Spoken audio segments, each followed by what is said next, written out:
Hello, divine education craze के channel में आपका स्वागत है। आज की वीडियो में हम पढ़ेंगे कोऑर्डिनेटर के बारे में और जो कोऑर्डिनेटर के कितने टाइप होते हैं उसके बारे में पढ़ने वाले हैं, उसकी प्रॉपर्टीज को जानेंगे। तो जब भी हम कोऑर्डिनेटर की बात करते हैं तो उसकी डेफिनेशन आपने पहले भी पढ़ चुकी है पॉलीगन चैप्टर में कि इस कोऑर्डिनेटर में कितनी साइड होती है, 4 साइड होती है। 4 साइड से मिलकर जो क्लोज फिगर बनता है उसको हम क्या बोलते हैं, कोऑर्डिनेटर बोलते हैं। तो उसमें कितने टाइप्स हो सकते हैं उसके बारे में हम बात करते हैं। तो सबसे पहले यहाँ पर ये दे रखा है पैरेललोग्राम। तो पैरेललोग्राम की प्रॉपर्टीज क्या होती है, देखो ये दिखने में कुछ इस टाइप का होता है और उसमें खास बात क्या होती है, जैसे ये साइड दे रखी है तो ये अपोजिट साइड होगी, ये आपस में क्या होती है, इक्वल होती है और क्या होती है, पैरेलल भी होती है। यानी ये जो साइड होगी और ये साइड क्या होगी, इक्वल भी होगी और क्या होगी, आपस में पैरेलल भी होगी। पैरेलल का मीन मतलब ये है कि ये इसको कितना भी आगे बढ़ा दिया जाए तो ये एक दूसरे को इंटरसेक्ट नहीं करेंगे। वैसे ये जो साइड है ये भी अपोजिट साइड क्या होगी, पैरेलल और इक्वल होती है। तो अगर बात करें पैरेललोग्राम की तो अपोजिट साइड क्या होती है, ये पैरेलल होती है और अपोजिट साइड क्या होती है, इक्वल भी होती है। और साथ ही साथ जो अपोजिट एंगल है ये दिख रहे होंगे, ये क्या होते हैं, आपस में इक्वल होते हैं। ये एंगल इसके इक्वल होगा और ये एंगल किसके इक्वल होगा, इसके इक्वल। तो ये सारी प्रॉपर्टीज किसकी है, पैरेललोग्राम की है। और इसमें एक और बात है कि जो उसके अगर डायगोनल ड्रॉ करते हैं, डायगोनल इस तरीके से इन दो पॉइंट को मिलाते हैं और इसको इस पॉइंट से मिलाते हैं तो इनके डायगोनल्स क्या करते हैं, एक दूसरे को बाइसेक्ट करते हैं। बाइसेक्ट का मतलब जितनी लेंथ इसकी होगी उतनी लेंथ क्या होगी, इसकी होगी। एग्जांपल लेते हैं कि मान लो ये पूरा जो डायगोनल है, जैसे ये पूरा जो डायगोनल है और ये जो डायगोनल है, मान लेते हैं ये पूरा डायगोनल कितना है, 8 सेंटीमीटर का है। तो यहाँ से यहाँ तक ये कितना होने वाला है, 4। और यहाँ से यहाँ तक ये कितना होने वाला है, 4।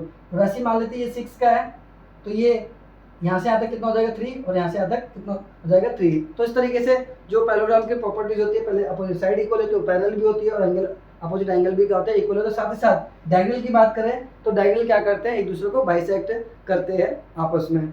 ठीक है, बाइसेक्ट का मतलब है एक दूसरे को बराबर भागों में बांटते हैं। ये होती है पैरेललोग्राम की प्रॉपर्टीज। अब बात करते हैं स्क्वायर की।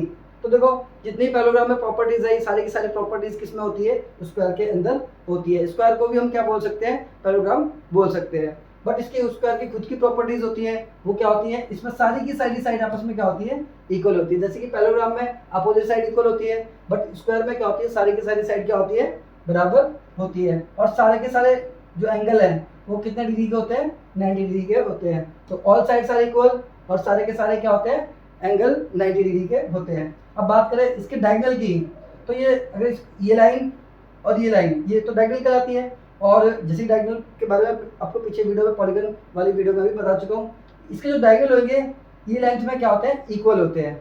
बस पैरेललोग्राम में देखो एक प्रॉपर्टीज पड़ी थी कि इसके जो डायगोनल होते हैं एक दूसरे को इंटरसेक्ट करते हैं, यानी बाइसेक्ट करते हैं, इक्वल पार्ट्स में डिवाइड कर देते हैं। बट यहाँ पर बात की जाए स्क्वायर में तो इसके दोनों डायगोनल क्या होते हैं, इक्वल होते हैं और साथ ही साथ एक दूसरे को बाइसेक्ट भी करते हैं। अगर मान लो ये डायगोनल की वैल्यू 8 दे रखी है तो ये भी कितना आएगा, 8 होने वाला है। यानी ये दो प्रॉपर्टीज के साथ साथ एक डायगोनल वाली प्रॉपर्टीज भी आपको याद रखनी है कि इसके दोनों डायगोनल क्या होते हैं, इक्वल होते हैं और एक दूसरे को बाइसेक्ट भी करते हैं। बाइसेक्ट क्यों करते हैं, क्योंकि ये प्रॉपर्टीज किसकी है, पैरेललोग्राम की। जैसे कि मैंने स्टार्टिंग में ही बताया स्क्वायर को हम क्या बोलते हैं, बोल सकते हैं पैरेललोग्राम बोल सकते हैं, क्योंकि इसके अंदर सारी प्रॉपर्टीज पैरेललोग्राम की आपको मिलेगी।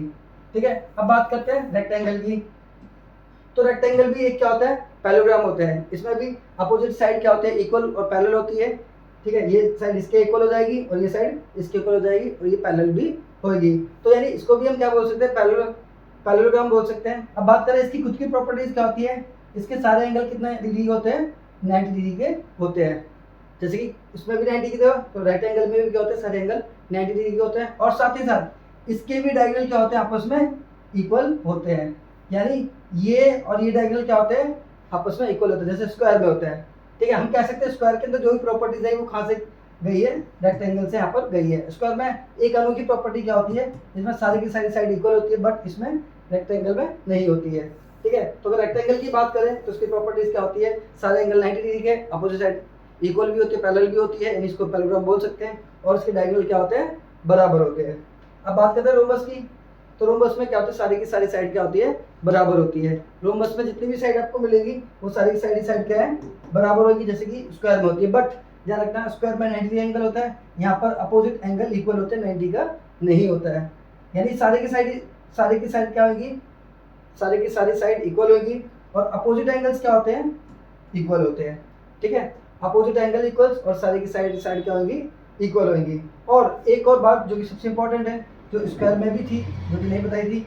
इसके देखो डायगोनल, अगर मैं इसमें डायगोनल ड्रॉ करूँ तो जो इसके डायगोनल होते हैं एक दूसरे को बाइसेक्ट तो करते हैं, जैसे कि ये भी क्या कहलाएगा, एक पैरेललोग्राम कहलाता है। इसके जो सारे के सारे जो डायगोनल हो गए बाइसेक्ट को करते हैं, साथ ही साथ जब एक दूसरे को बाइसेक्ट करते हैं यहाँ पर कितने डिग्री एंगल बनाते हैं, 90 डिग्री का एंगल बनाते हैं। यहाँ 90 का तो यहाँ भी 90, मतलब यहाँ पर कितने कितने डिग्री के एंगल बनने वाले हैं, 90 के बनने वाले हैं। हम इसको क्या बोलते हैं, diagonal bisect each other at 90 degree, यानी डायगोनल इसको जो बाइसेक्ट करते हैं एक दूसरे को वो कितने डिग्री पे करते हैं, 90 डिग्री पे करते हैं। अब जैसे कि इसमें भी इसके भी डायगोनल कितने डिग्री पे बाइसेक्ट करते हैं, 90 पे करते हैं। रोम्बस के जो डायगोनल वाली प्रॉपर्टी है वो स्क्वायर में भी होती है, यानी इसके भी जो डायगोनल होते हैं वो 90 डिग्री पे बाइसेक्ट कर रहे होते हैं। अब बात करते हैं ट्रेपीजियम की, ये स्पेलिंग कट कर रखी है ये। अब बात करते हैं ट्रेपीजियम की। तो ट्रेपीजियम की खास बात क्या होती है, देखो इसमें कम से कम एक अपोजिट साइड का जो पेयर होएगा वो क्या होएगा, पैरेलल होएगा, इक्वल नहीं पैरेलल होएगा। जैसे मान लो ये और ये आपस में क्या होंगे, पैरेलल होंगे, और ये दोनों हो ना हो उससे मतलब नहीं है।